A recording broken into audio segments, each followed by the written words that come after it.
क्या आपने कभी सोचकर देखा है, मैं भी एक अपनी फाइनेंस कंपनी खोल सकता हूँ? NBFC is that dream, legally possible, practical and profitable.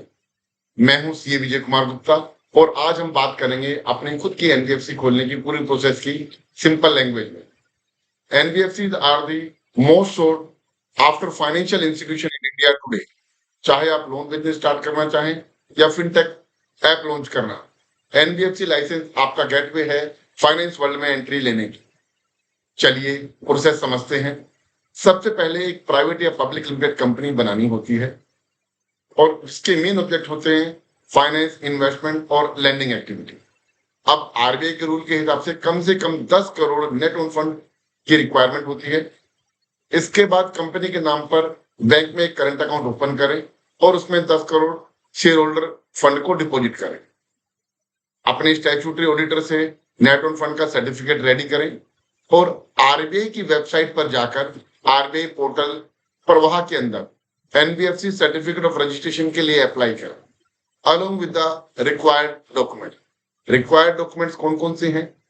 That is memorandum of association, article of association, net worth certificate of all the shareholders as well as director, board resolution of the company, KYC of the directors as well as shareholder, CIBIL report of the director as well as shareholder, banker certificate of the director as well as certificate।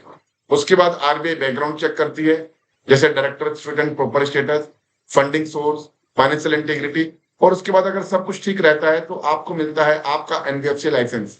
NBFC start करना आसान नहीं है, लेकिन सही documentation और transparent funding से ये 100% possible है। एक एनबीएफसी आपके प्रोफेशनल ग्रोथ और बिजनेस स्केल दोनों के लिए एक लॉन्ग टर्म एसेट्स है।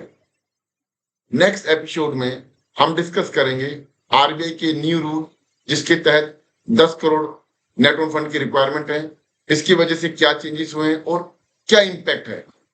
So don't miss it. Thank you. नमस्कार।